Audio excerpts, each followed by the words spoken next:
네, 주말 사이에 뉴욕 증시 3대 지수가 모두 올랐고 나스닥 중심의 반등이 이뤄졌습니다. 오늘은 국내 증시 개장 어떻게 하게 될까요? 국내 증시 개장에 영향을 미치는 3대 지수 보도록 하겠습니다. EWI ETF는 1.4% 상승, 코로 4%, 그리고 가장 중요한 야간 선물이 1.45% 상승으로 이 대표적으로 긍정적인 심리로 반영될 수 있을 것 같습니다. 유니스토리 자산운용 김장은 투자전략본부장님과 함께 이번 주에 꼭 알아야 할 핵심 정리해드리겠습니다.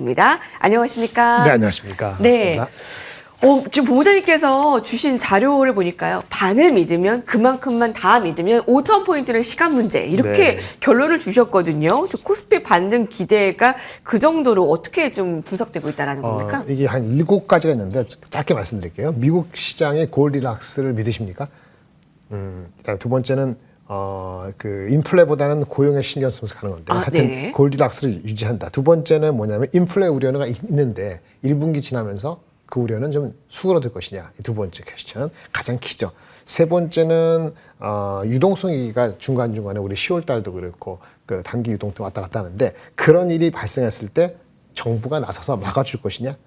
그다음 네 번째는 AI 과열인데 AI 과열 논란은 저는 개인적으로 금방 없어지지 않는다 보지만 그래도 방법론적으로는 다음 단계가 온 디바이스라든지 아니면 피지컬 AI로 가는 이 속도가 빨라지느냐.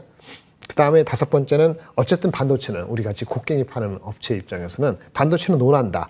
가격 상승을 막을 수 없다. 마지막으로는 우리나라 이슈인데 논한다. 네, 우리나라 이슈인데 원화인데 원화 강세가 돼야 되는데 원화가 약세가 되고 있잖아요. 그래서 달러 원 환율이 약세 우려가 아직도 있는데 어떻게 하든 정부가 대책을 마련할 것이냐. 이 7가지 중에서 4개 이상을 믿는다면은 5개 정도 모두 다 믿는다면 결국은 한 5천원으로 가는 과정이 시간 문제다 보는데 반만 믿으면 저는 반만 믿는 거거든요. 반만 믿으면 4,500 좀 언저리 정도가 현실적으로 내년 상반기까지 바라볼 수 있는 타겟이 아닌가.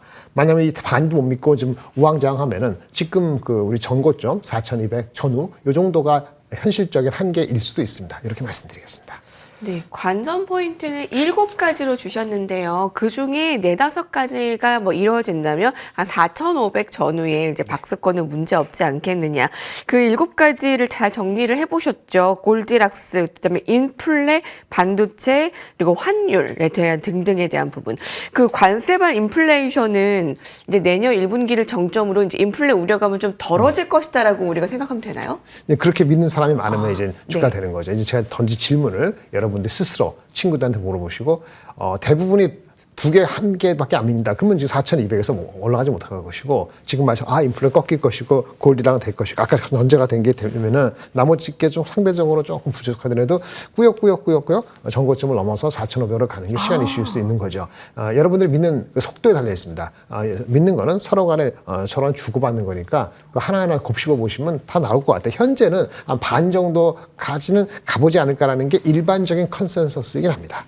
또 일반적인 컨센서스는 정책의 여러분들이 가지고 가야 될 초점을 이제 인플레 물가보다는 이제 고용, 노동 시장에 조금 더 초점을 맞춰야 된다라고 의견을 주십니다. 그 올해는 산타가 올까요? 그 썰매 연료는 AI 투자십니다라고 보고 있습니다. 네. AI 논란에도 투자 지속돼야 되는 이유. 그러니까 가지고 계신 분들은 이제 어떻게 연말 연초를 대비해야 되는지 궁금하고요. 또 비중 조절 어떻게 해야 되는지도 좀 알려주세요. 이제 일주일 남았어요. 뭐 연말이가 연초가 다를 게 없습니다. 한 주 한 주 바뀌는 거고 한 달 한 달 바뀌는 거고 그 바뀌는 거예요. 연말 연초라고 달라진 거는 지난주부터 됐죠.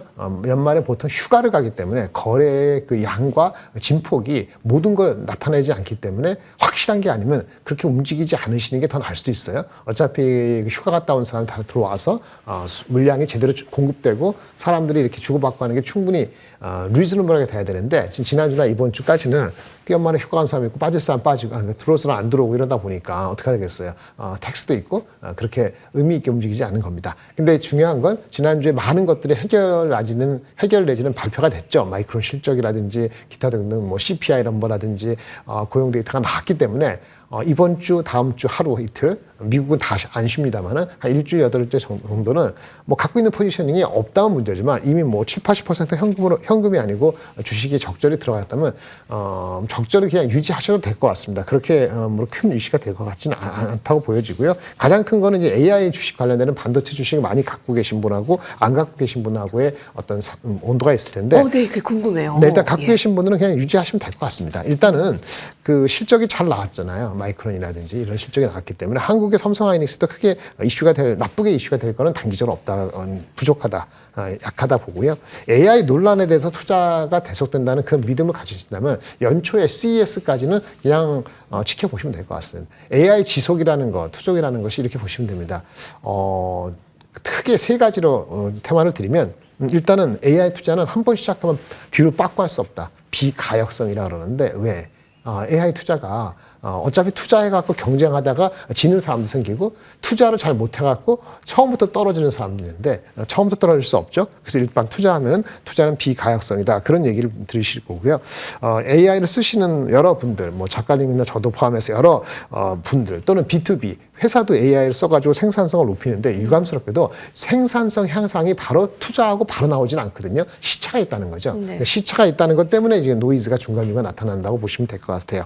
세 번째는 아까 말씀드린 것처럼 궁극적으로 우리가 생성 AI, 뭐 그림 그리고 뭐 주고받고 해서 뭐 이런 거 개념이 아니고 그 다음 단계로 피지컬, 로봇, 그 다음에 자율주행으로 갔을 때 AI의 수요는 지금보다 상당히 필연적으로 높아질 거기 때문에 그때까지 길게 보는 시야에서는 크게 이슈가 아니고 아까 말씀드린 것처럼 시차가 있기 때문에 중간중간에 이슈가 되는 건 뭐죠?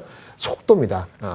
매출이라든지 우리가 투입한 거 대비했을 때 ROI가 바로 안 나오기 때문에 그 속도만 체크하면 그 다음에 주가적으로는 너무 과하면은 조금 주춤하고 이 정도로 보시면 될 것 같습니다. 네. 자, 그럼 관련해서 삼성전자와 SK하이닉스 이제는 팔아야 되나라는 그런 고민이 있었는데 네. 그런 가운데서도 깜짝 전망이 나왔습니다. 실적 전망이 더 상향되고 있고요. 그에 따라서 이 목표가도 더 올려잡고 있는데요. 어느 정도까지인가요? 지금 애널리스트들이 갖고 있는 목표 주가는 이제 마이크론부터 말씀을 드리면 삼성전자 하이닉스가 마이크론하고 연계가 될 수밖에 없기 때문에 말씀을 드리는데요. 마이크론 주가가 지금 PER로 한 8배 정도밖에 안 됩니다. 이 실적이 아주 엄청 잘 나왔어요. 가이던스 좋고 그래서 마이크론 실적이 내년도 그 8월 달에 끝나는 26년도 회기년도의 PER 기준으로 8배 정도 수준에 불과하기 때문에 삼성하고 하이닉스도 궁극적으로 마이크론이 더 올라간다고 가정했을 때 애널리스트 목표 주가가 지금보다 한 20몇 % 높거든요. 보통 300불, 320불이니까 그 이상 되기도 하죠. 그러면 마이크론의 8배가 10배 이상 된다고 가정하면은 삼성하이닉스도 거기에 준하게 따라갈 가능성이 높죠. 그래서 삼성전자 하이닉스를 아무래도 삼성전자보다는 하이닉스가 조금 더 퓨어한 업체, 그러니까 번동성이 시다고 보는 거니까 하이 리스크, 하이 리턴인데 하이닉스 8배만 주더라도 내년도 컨센서스 기준 70만 원 정도가 산출이 되고요. 삼성전자 같은 경우는 10배 정도를 주면 12만 원대 정도가 나옵니다. 따라 지금보다는 업사이드가 있다고 보시고 그걸 참조하시고 1월 달 초에 나오는 삼성전자 실적부터 체크하시면 좋을 것 같습니다. 실적은 잘 나와야 되고 잘 나올 것 같습니다. 네. 네. 그 삼성전자, SK하이닉스 중심의 대형주가 내년에도 더 나을 것인가에 대한 질문을 지금 실시간으로 주고 계신데요. 왜냐하면 지금 이제 코스닥의 뭐 활성화 정책이라고 하지만 현실은 반도체 대형주 시장이 될 듯합니다. 어느 쪽을 조금 더 보세요? 아까 제가 말씀드릴 때 4개 정도 믿으면 4,500 정도 언저리, 4,400 얼마 이 정도는 리즈너블하게 타겟할 수 있습니다. 된다는 말씀은 절대 아닙니다. 변수가 나오면 제가 2주마다 출근 안 해도 그 다음 주 바뀔 수 있고요. 지금 현재 입장에서는 그 정도입니다. 그럼 이제 얼마죠? 4,000원 10% 남짓 업사이드가 있다는 말씀드리는 거잖아요. 그럼 삼성전자 하이닉스가 10% 이상 업사이드 있느냐?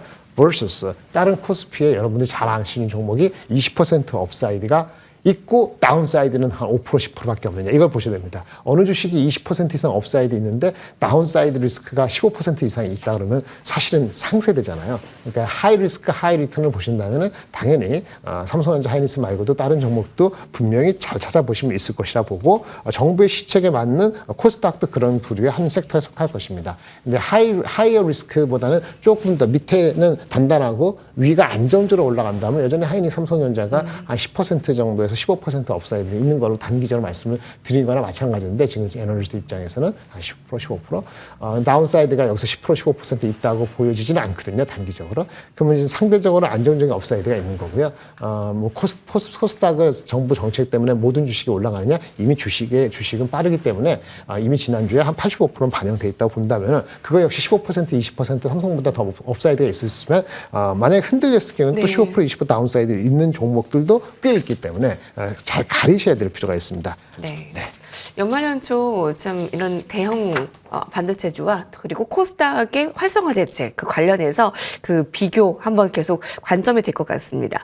전 세계에서 돈 들고 대기를 하고 있다. 한화 에어로스페이스가 139만 원의 목표가까지 나왔습니다. 지금 주목하시는 종목 중에 하나신 거죠? 최근에 한 달 동안에 조방원이 좀 부진했죠. 그렇죠? 뭐 변압기도 뭐 상대적으로 반도 좀 부족했는데 최근에 조정을 많이 받은 섹터는 이제 방산입니다. 근데 방산의 대장주가 한화 에어로스페이스인데 뭐 한화 에어로스페이스 실적이 일단 좋고요. 주가가 목표 주가 130만 원 지금 말씀하신 것 정도면은 보통 70% 이하 70% 정도 이하로 안 빠지면 반등이 일정 기간 지나고 나서 나옵니다. 그게 지난주 후반부터 나오기 시작했고요.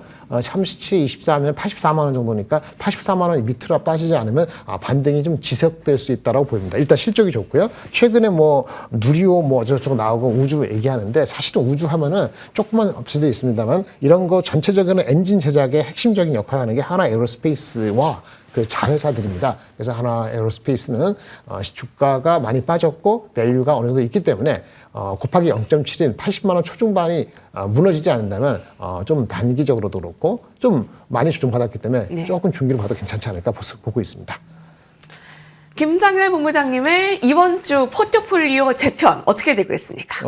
이번 주뿐만 아니고 한 2주 봤을 때 지난주도 얘기했습니다만은 안정적인 게 중요해요. 그래서 바벨 전략이다. 바벨이라는 게 뭐냐면 하나의 중심이 있으면 그 하나의 중심과 조금 성격이 다른 거를 비등하게 가져가면서 수요가 아니면 그 어떤 뉴스가 확실하게 벌어졌을 때 이 바벨을 바꾸는 거거든요. 현재는 바벨을 안정적으로 갖고 있는 거 바꿀 필요 없어요. 반도체 중심 40%, 나머지 거 40%, 현금 30% 이런 정도의 개념으로 포트를 운영하시면 되고 아까 말씀드린 원전 이런 거 일부 뭐 개별주 이렇게 접근하시면 크게 무리가 없지 않을까 싶고요. 현금은 한 20%는 유지하시는 게 좋을 것 같습니다. 예, 반도체 40%, 제약바이오 자동차 10, 20, 변압기 방산 원전 조선 10, 20, 현금 30%. 네, 이렇게 의견을 주십니다.